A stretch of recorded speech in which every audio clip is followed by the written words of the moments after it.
Hello everyone, welcome back to Too Sweet MTG and welcome to another Commander video. In today's episode we're going to be looking at another Commander from March of the Machine, Slimefoot and Squee. It is a black, a red and a green for a 3/3 legendary creature Fungus Goblin. It has, whenever Slimefoot and Squee enters the battlefield or attacks, create a 1/1 green sapling creature token, as well as pay a generic black, red, green, and sacrifice a sapling to return Slimefoot and Squee and up to one other target creature card from your graveyard to the battlefield, activate only as a sorcery. This is a really cool commander, and we're going to be building it as a sacrifice value deck with a reanimator sub-theme. That's a lot of words, but what do they actually mean? Firstly, Slimefoot and Squee by itself is a token maker, as it makes a sapling when it enters the battlefield and attacks. What those tokens will go really well with is sacrifice effects. They let us use those tokens as a resource, either for some card draw, some mana ramp, or ways of dealing damage. The other thing that really loves a sacrifice outlet is Slimefoot and Squee itself. Their bottom ability is one of the few abilities that you can activate from the graveyard, so we can use the sack outlet to put our commander into the graveyard. When it is there, we can activate it and then sack a sapling to return it and any other creature from our graveyard back into play. Having that level of recursion on our commander is fantastic, as it takes a solid Jund value deck and makes it into a scary reanimated deck as well. We're going to be using that ability to cheat some really scary win conditions into play. One quick note about this video is that we will be going through all the individual sections that you need to make the deck yourself. We won't be giving a full deck list, rather a number of cards that you need in each section to make it work, and then a list of cards for you to pick from. Any card we mention will be down in the description below. First up, we need to go over some sacrifice outlets. As we've mentioned, these will really tie the deck together, and also importantly can overlap with other sections of the deck. Like for example, Greater Good. This is a free sacrifice outlet that lets us sacrifice a creature to draw cards, and then lets us put things into the graveyard, ready for us to reanimate them with our commanders. While not straight card draw, the card selection that Viscera Seer and Woe Strider will give us with their scry effects will be fantastic at getting us the right thing that we need at that moment, while also again, filling up our bin. Another form of card advantage in this deck will be Self-Mill. Altar of Dementia letting us sacrifice something for free to fill up our bin with a load of creature goodness for our commander to just bring back all over again. We then also get some ramp in the form of Ashnod's Altar and Phyrexian Altar, perfect to feed some small saplings into to let us cast some expensive beaters. We even get a bit of removal with Goblin Bombardment, turning our tokens into direct damage, ready to pick off any of our opponent's key small creatures, or even just sending the damage straight to our opponent's faces. I know some of the ones we mentioned could be a little pricey, but we even have some more budget options available, with things like Carrion Feeder, Bloodthrone Vampire, and Nantuko Husk. There's still a free way of sacrificing some tokens and our commander, which is the most important thing. On the topic of tokens, let's go over some fodder for us to sacrifice, and also to use as some fuel to bring our commander and something else back from the graveyard. Because Slimefoot and Squee care about specifically sapling tokens, that's what we're going to be wanting to make. First up, we're going to be looking at sapling makers on creatures. We have cards like Sprouting Thrinax, Slimefoot the Stowaway, Nemata Primeval Warden, the pick of the bunch in Tendershoot Dryad, and then for some more beef we have Mycoloth and Verdant Force. All of these do a great job of giving us that token board state that we're after.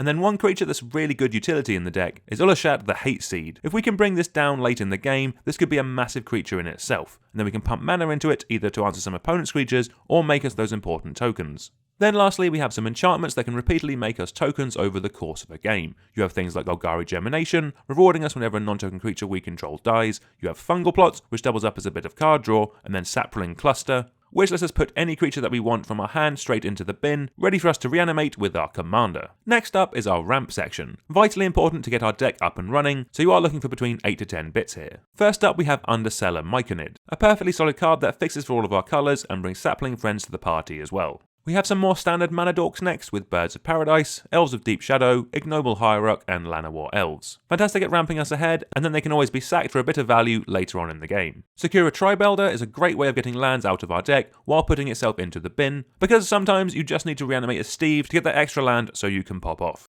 Then we have a selection of Rampant Growth effects that go get lands from our deck and put them into play. Cards like Farseek, Nature's Law and 3 Visits are the primo choice here, as they can importantly get non-basic lands like dual lands and triomes to help with that 3-colour fixing. Then lastly you have some mana rock staples with things like Sol Ring and Arcane Signet, very nice ways of diversifying your ramp. Then 3 last cards to help push you over the top, in Mahadi Emporium Master, Pitiless Plunderer and Zetora the Incinerator. These are great at giving us a bunch of treasure for some one-turn super impact, but being honest, because they don't make mana by themselves, are definitely to be run on top of at least 8 other bits. As much as we want to, we can't be too greedy. Next up is our card draw section, and we have a bunch of really synergistic options to help us get to the 8 to 10 bits that we need to make the deck function. First up we have some red spells that draw us cards, while importantly also letting us fill up our graveyard to get more value out of Slimefoot and Squee. Faithless Looting and Bitter Reunion are probably the best here, but they're topped up by some still really good options in Cathartic Reunion, Thriller Possibility and Tormenting Voice. Then in any deck making a bunch of 1/1 tokens, we have the still busted in 2023 Skullclamp.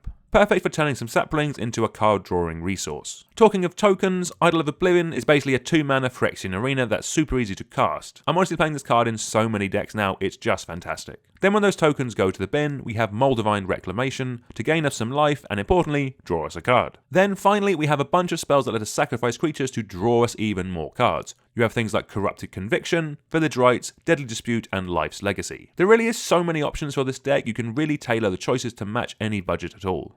Unfortunately, at times our opponents will play things that we need to answer. It is very rude of them. For that though, we have our interaction section. First, we have Artifact Mutation, a solid way of removing a troublesome artifact from the board while also making us some more sapling tokens.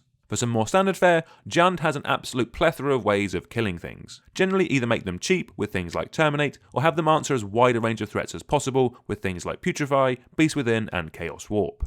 An interesting option for some removal is Grist the Hunger Tide. In our graveyard it counts as a creature, so it can be reanimated with our commander. Then its -2 turns a token into a kill spell. The +1 milling our library we also love, and the bottom potentially winning us the game is very nice as well. For board wipes there are plenty of options out there for you to choose from. For some budget options we have things like Pernicious Deed, Phyrexian Scriptures and Blasphemous Act, always very solid answers. Although our commander does the recursion thing pretty well, having some extra bits in the deck will really let us have some very explosive turns, as bringing back more than one creature in one turn will really surprise our opponents. Cards like Animate Dead that bring back one thing for just 2 mana are fantastic, and then we're more than happy sacking a token to something like Victimize to bring back 2 creatures from our graveyard for just 3 mana, which is an extremely good rate. Okay, we have all the bits that we need to make a functioning deck, let's go over some ways of winning the game. First up we have some effects that drain out our opponents when our things get sacrificed. Where possible, we're looking for things that drain out each opponent. The one exception to this is Mayhem Devil, as it can also take out creatures and planeswalkers, which is a bit nuts. Then we have some ways of tutoring creatures into our graveyard, ready for us to reanimate them back with our commander.